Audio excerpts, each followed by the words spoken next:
ዩቲዩብ ለሁለት ወር ለሶስት ወር አራት ወር በተከታታይ ተሆነ ያዩ ስላረግን አይከፍልም። ጀማሪዎች እውነቴን ነው ብዙ ነገር ተኒ ተማሩ። እኔ ደረሰብኝን እንዳይደርስባችሁ እያንዳንዱ ተማሩ። በነገራችን ላይ በውስጥ በቴሌግራም ማናገር ትችላላችሁ። ጀማሪዎች ነው ባብረን እላችኋለሁ። ምክንያቱም አንዳንድ ነገሮች እኔን የጎዳኝን ነገር እናንተንም እንዳይጎዳችሁ፣ ስለዚህ ከእኔ ትምህርት ወስዳችሁ እንድታስተካክሉ ፈልጋለሁ። ምክንያቱም እኔ ላይ የደረሰው እናንተ ላይ እንዲደርስባችሁ አልፈልግም። ስለዚህ እርስ በራሳችን እንተጋገዝ። ሰላም ሰላም፣ እንዴት ናችሁ? እኔ ደህና ነኝ፣ እግዚአብሔር ይመስገን። ክብር ለመድኃኔዓለም። ደህና ናችሁ? ሁሉ ሰላም? እኔ ያለሁ እግዚአብሔር ይመስገን እላችኋለሁኝ። ውዶችዬ እንግዲህ ቻናል ስለ ስልኮች አጠቃቀም ነው የሚያስተምረው። ቪዲዮ ተወደዳችሁ ላይክ፣ ሰብስክራይብ እያደረጋችሁ ወደ ቪዲዮ እንሄዳለን። በነገራችን ላይ ጀማሪ ነኝ፣ አበረታቱኝ፣ ባብረን እንስራ። እኔ የምችለውን ያህል ስለ ፌስቡክም ስለ ቲክቶክም እያንዳንዱ ሴቲንጎች ለማወቅ ለማስተማር ዝግጁ ነኝ። እናንተ ብቻ ይሄን ትክክል አይደለሽም ይሄን ትክክል ነሽ ብትሉ ደግሞ ደስ ይለኛል። ባብረን እንስራ። ወደ ቪዲዮ እናንተ የምታውቁትን ለኔ ብታካፍሉኝ እኔም ማውቀውን ለእናንተ ባካፍላችሁ ባብረን ተያይዘን እናድጋለን ማለት ነው። እኔ ዛሬ ቻናሌ ጉድ እንደሰራኝ አታውቁም። እንዴት ያልጠበቅኩትን ነው በቃ መልስ የሰጠኝ ዩቲዩብ ላይ ማለት ነው። ዩቲዩብ ስቱዲዮ ላይ በቃ ያልጠበቅኩትን መልስ ሰጠኝ። ምንድነው አሁን ቻናልሽ እየተከፋይ የሚሆንበት ላይ አይደለም። እንደዚህ እየሰራሽ ተከፋይ አኮኝ ምን አለኝ።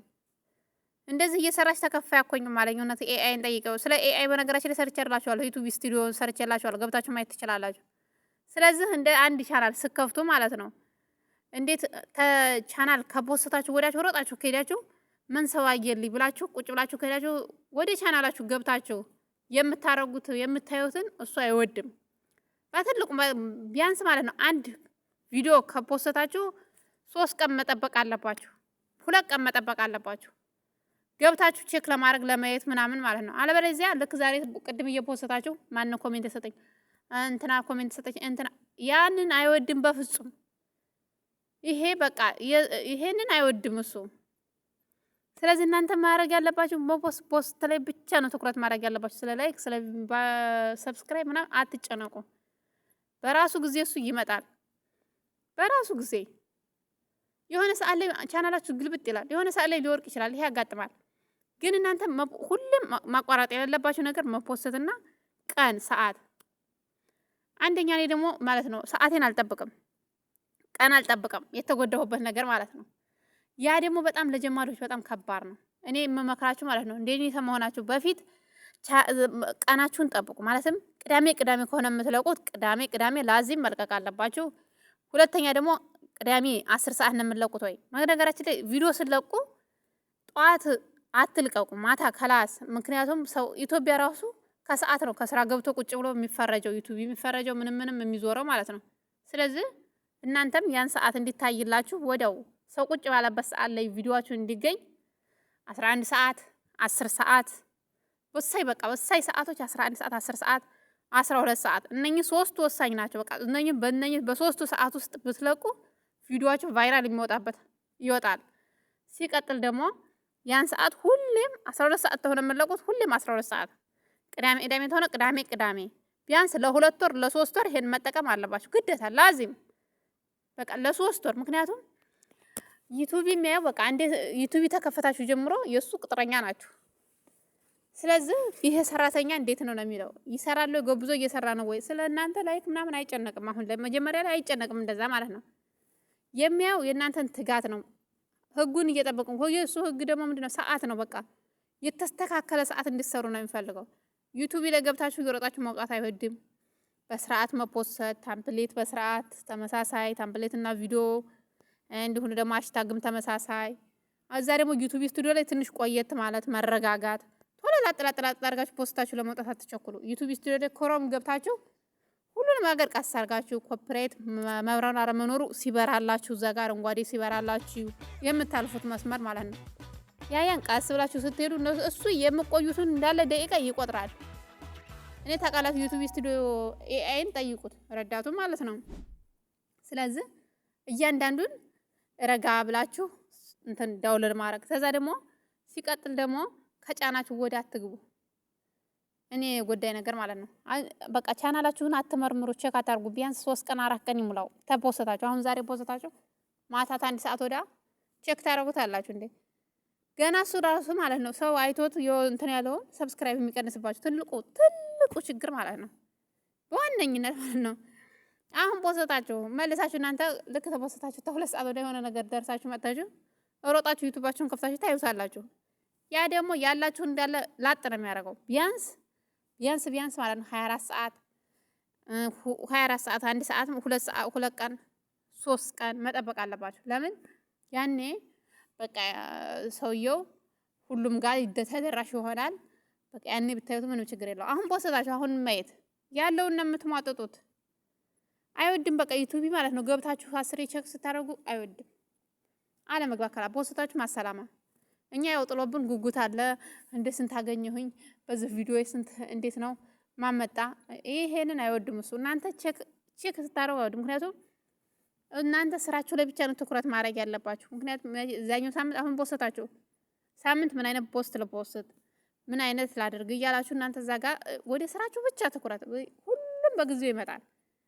ዩቲዩብ ደግሞ ይሄንን ጠንክራችሁ የምትሰሩት ስለሆነ እሱ ይሄንን ይወዳል። ምንም ቪው ባይኖራችሁ እናንተ ሰዓታችሁን ጠብቃችሁ ከሰራችሁ ካላስ። ምክንያቱም እሱ አንድ ስራ በቃ እንደ ቢሮ ሰራተኛ ቁጠሩት። በቃ ተቀጥራችኋል። ተከፈታችሁ ጀምሮ ዩቲዩብ ላይ ተቀጥራችኋል። ካላስ እንደዛ ማሰብ ያለባችሁ ዩቲዩብ የሚከፍላችሁ እንደ ቅጥረኛ ስትሰሩ ነው። በቃ አሁን ቢሮ ገብታችሁ ለምሳሌ እኛ አሁን ሰራን ጧት ተነስታችሁ ስራችሁን ቤት እንደምታጸዱት ላዝም ታውቃላችሁ። ሁሌም አይቀር ነገር ነው። ስለዚህ ዩቲዩብ ላይም እንደዛ ነው መሆን ያለበት። በሳምንት አንዴ ዩቲዩብ ላይ መገኘት ካለባችሁ በሳምንት አንዴ ያን ሰዓት ማለፍ የለባችሁ። ቢያንስ ለ3 ወር ለ4 ወር ይሄን ማድረግ አለባችሁ። ምክንያቱም እሱም የሚከታተላችሁ ጀማሪዎች፣ በነገራችን ላይ ለጀማሪዎች ነው ማለት ለ4 ወር ለ5 ወር ለ3 ወር በጣም ስለሚከታተላል ያን ሰዓት እናንተ ማስተካከል አለባችሁ። በዛን ሰዓት ውስጥ ሁሌም አንድ አይነት ቀን በቃ ቢያንስ 4 ወር 5 ወር ቅዳሜ ከሆነ ቅዳሜ፣ ሰኞ ተሆነ ሰኞ ቀን፣ ማክሰኞ ተሆነ ማክሰኞ ቀን።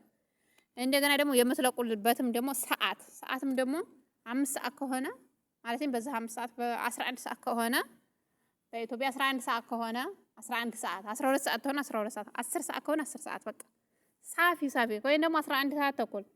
በነገራችን ላይ በዛ አጋጣሚ ነኝ ማለት ነው የጠቀመኝ ነገር ልንገራችሁ። ድራፍት ውስጥ አስቀምጡት ወይም ደግሞ ፕራይቬሲ ውስጥ አስቀምጡ። ጠባባቂ ማለት ነው። ያንን ስታስቀምጡ የሆነ ሰዓት ላይ ስራ ይበዛባችኋል።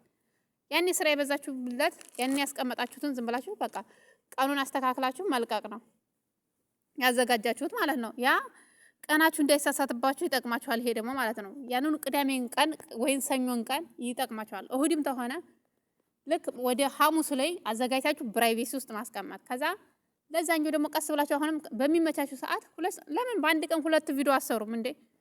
ነገ ተነገ ወዲያ እኮ ላይመቻችሁ ይችላል። ስለዚህ በተመቻችሁ ሰዓት ወደ ኋላ ማለት የለም። አይ ዛሬ ሰርቻለሁ ሳምንት ድረስ ወይም ሊመቸኝ ይችላል ላይመቸኝ ይችላል። ይሄን ነገ የሚፈጠረው አታውቁም። እረፍት ባገኛችሁ ሰዓት በቃ ጎን በጎን የሆነ የምትሰሩትን እየሰራችሁ እየተፈረጃችሁ ላዚም ፕራይቬሲ ውስጥ ማስቀመጥ አለባችሁ። ደግሞ በተለይ እኛ የመዳም ቅመሞች በጣም ስራ ይበዛብናል። ምን ሰዓት እንደሚበዛብን ምን ሰዓት ስራ እንደሚኖር አናውቀውም። ሁሌም ሬዲ ሆነን ነው መጠበቅ ያለብን። ስለዚህ እዚህ ጋርም ደግሞ ላዚም ፕራይቬሲ ውስጥ ማስቀመጥ አለብን። በቀጠሮ ደግሞ ማስቀመጥ ትችላላችሁ። ስለዚህ ይሄን ተጠቅማችሁ ቀኑ ሰዓቱ እንዳይዘዋወርባችሁና እንዳይምታታባችሁ ቢያንስ 2 ወር 3 ወር እንደዚህ መጠቀም አለባችሁ። በቃ የሆነ ሰዓት አመቻችታችሁ ከሰኞ እስከ ዓርብ ከሰባቱ አንዱን ቀን የሚመቻችሁ ቀን ያንን ቀን የሚፖስትበት ቀን ነው የምትሉበትን ያንን ማዘጋጀት አለባችሁ። ይሄንን ነው የሚፈልገው ዩቲዩብ አንደኛ። ያኔ ማለት ነው ምንም ኮሜንት ራሱ ባታገኙ ኧረ ይቺ ሰው በቃ ተጊ ሰራተኛ ናት ብሎ ራሱ እንትን ይላችኋል። እናንተ ነገም ያን ሰዓት ጠብቃችሁ መፖሰታችሁን ነው እሱ የሚያየው። ስራ እንዳልፈታችሁ ነው የሚያየው። ያንን ነው እሱ የሚፈልገው እንጂ እናንተ በፈለጋችሁበት ሰዓት ተነስታችሁ የምትሰሩት ስራ በፍጹም አይወድም። ምንም ተከታይ ቢኖራችሁ በመፈልጉበት ሰዓት ተነስታችሁ ስትሰሩ እሱ አይፈልግም። እሱ በቻለው መጠን ዝቅ ነው የሚያደርገው፣ አያሰራጭላችሁም። ምክንያቱም ሞኔታይዛችሁን በጣም ነው የሚቀንተን የሚልባችሁ እንዳትሆኑ ነው የሚያደርጋችሁ። ለምን በፈለጋችሁበት ተነስታችሁ የምትሰሩት ስራ አይደለም። ሰዓት ማመቻቸት እሱ የሚፈልገው በቃ ሰዓት ትጉ ሰራተኛ ነው የሚፈልገው። በቃ የእናንተ ቪዲዮ ምናምን ራሱ እሱ ያሰራጭላችኋል። የእናንተን ትጋት አይቶ የምትለቁበትን ሰዓት ሁሉንም መርምሮ እሱ ራሱ ያሰራጭላችኋል። ግን እናንተ ማድረግ ያለባችሁ ምንድነው? በሳምንት 2 ከሆነ 2፣ በሳምንት 1 ከሆነ 1 ያን ሰዓት መልቀቅ የለባችሁም። ቃላስ ያን ሰዓት እንዳለቁ ደግሞ እንዳልኳችሁ እኔ እንትን ፕራይቬሲ ውስጥ ስለምጠቀም እናንተም እንደዛው ፕራይቬሲ ውስጥ አስቀምጡ። 2 ቪዲዮ 1 ቪዲዮ ተጠባባቂ ማለት ነው። ከዛ ከተመቻችሁ ሌላ ቪዲዮ ሰርታችሁ መፖስት ያንን አሁንም ማስቀመጥ፣ ካልተመቻችሁ ያንን መፖስት። እንደገና ደግሞ አሁንም እንደዛው አንድ ተጠባባቂ ወይም 2 ብታስቀምጡ በጣም ይጠቅማችኋል። ምክንያቱም ያን ቀን እንዳይለቅባችሁ በተለይ ዩቲዩባችሁ ምናምን ቀስ እያላችሁ ስፖስቱ እሱ ራሱ ጠንካራ ሴተኛ ነው የሚለው ጠንካራ ሰራተኛ ናቸው ነው የሚልስበው። ግን እሱ ዩቲዩብ ይገባችሁ ላጥላጥ አደረጋችሁ ወጣችሁ ማሰላማ ምንድነው ሩጫው ነው የሚለው ማርያምን ዩቲዩቢስት እንደዛ አይወድም ማርያምን። ስለዚህ እንደዛ ነው ውዶችዬ። የዛሬው ቪዲዮ ይሄን ይመስላል። ለእናንተ ይጠቅማል ብዬ መቼኔ የታንተን ያልኩበትን እናንተም እንድትማሩበት ነው። እኔ የምጠቀምበት እናንተም እንድትጠቀሙበት። እናንተም ደግሞ እኔ ያላወቅኩትን ነገር ካለ ንገሩኝ፣ አስተካክላለሁኝ። ደግሞ ይሄን ስሪ ልብቱል ደስ ይለኛል። ጀማሪዎች ነው ባብረን እንስራ። በቴሌግራም ሃይበሉኝ ውዶችዬ፣ በውስጥ አናግሩኝ፣ ሃይበሉኝ፣ አብረን እንስራ፣ እንደማመር ጀማሪዎች እላችኋለሁ ውዶችዬ። የዛሬው ቪዲዮ እንግዲህ ይሄን ይመስላል። እንደምትጠቀሙበት ተስፋ አለኝ። እኔ አሁንም የምላችሁ ዩቲዩብ ላይ ሰዓታችሁን ጠብቁ። ሰዓት ይፈልጋል።